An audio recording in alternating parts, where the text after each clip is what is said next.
Good morning সবাইকে। আসসালামু আলাইকুম। আমি মেঘলা। যে যেখান থেকে বসে আপনারা আমার আজকের এই ভিডিওটি দেখছেন, সকলে কেমন আছেন আমাকে একটি কমেন্টস করে জানাবেন।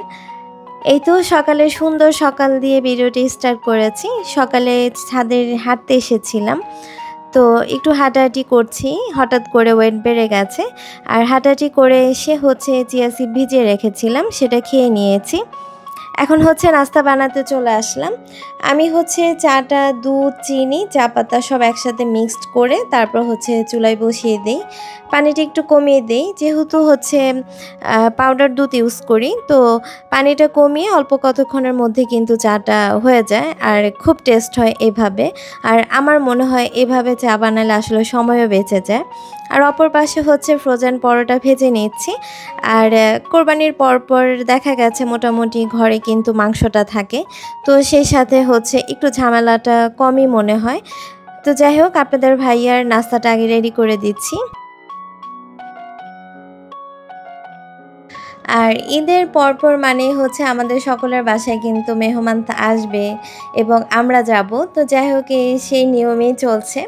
ঈদের পর থেকে খুব জোরশোরভাবে মেহমানদারি করছি। তো যাই হোক, আজকের একটু ছোট্ট ভিডিও আপনাদের সাথে শেয়ার করলাম। তো যাই হোক, আজকে গেস্ট আসবে, তো গেস্টের জন্য ছোটোখাটো আয়োজন করছি, সেই সাথে আপনাদের সাথেও গল্প করছি। এখানে আমি গরুর মাংস করেছি, আর এখানে রুই মাছ ভেজে তারপর দো পেঁয়াজি করেছি, আর এখানে রোস্টের পিসগুলো ভেজে নিচ্ছি লবণ আর মরিচ দিয়ে।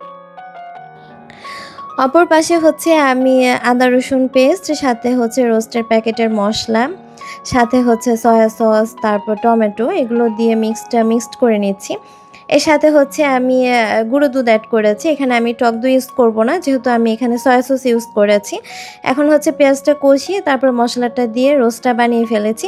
আগে একটা সময় হতো কি, রান্না বান্না খুব বেশি কষ্টের মনে হতো এবং মনে হতো যে না, এগুলো পারবো না, সেই চিন্তাতে না কখনো ট্রাইও করতাম। আর এখন যখন ট্রাই করে ফেলেছি কয়েক বছর ধরে, এখন আসলে রান্না বান্না, মেহমানদারি, এগুলো কোনো কিছুই মনে হয় না। তো যাই হোক, এখানে ভেজিটেবলস রান্না করব। এখানে আমি সবজিগুলো হালকা ভাপে সিদ্ধ করে নিয়েছি, সাথে এখানে চিকেনটা ভেজে নিয়েছি, সাথে দিয়েছি শুকনো গোলমরিচের গুঁড়ো আর লবণ। এখানে টেস্টিং সল্ট যারা খান তারা ইউজ করতে পারেন, আমি টেস্টিং সল্ট একটু অ্যাভয়েড করি। এরপর আমি এখানে পানি দিয়ে দিয়েছি। হালকা একটু সিদ্ধ হয়ে আসলে, পানিটা কমে আসলে তারপর পেঁয়াজ আর ক্যাপসিকামটা অ্যাড করব।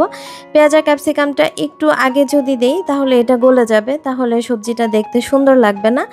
আর পানিটা কমে আসলে তারপর কর্নফ্লাওয়ার গুলিয়ে দিয়ে দিয়েছি। আর যে যেরকম মাখো মাখো ভাব চান, সে ওই ততটুকু পরিমাণ কর্নফ্লাওয়ার দিবেন। তো যাই হোক, খালা কিন্তু এই ঈদের পর ছুটিতে গেছে, এখন পর্যন্ত আসেনি, প্রায় 10-11 দিন হয়ে গেছে। আমার খালাটা ঠিক এরকমই করে প্রতি বছর, আর প্রত্যেক মাসে আসলে তার মিস না দিলে হয় না। একা একা আসলে এই আয়োজন করা খুব বেশি কষ্ট হয়ে গেছে, তবু কিছু করার নেই, করতে হবে এবং ইনশাল্লাহ করতে পেরেছি। তো যাই হোক, দুপুরে খাবার দাবারের আয়োজন পর কিন্তু এখন বিকেলের আয়োজনে চলে এসেছি। এখন বিকেলে ফ্রোজেন আইটেম ভেজে দিয়েছি, সাথে একটু সেমাই রান্না করেছি, আম দিয়েছি, লিচু দিয়েছি। আর এই তো সমুচা আর স্প্রিং রোল ছিল, এই দুটো ভেজে দিয়েছি। এগুলো যদি বাসায় এনে রাখা হয় তাহলে আসলে হঠাৎ মেহমান আসলে চটজলদি এগুলো ভেজে দেওয়া যায়। তো যাই হোক, আমি জানি না আমার আজকের এই ব্লগটি আপনাদের কাছে কেমন লেগেছে।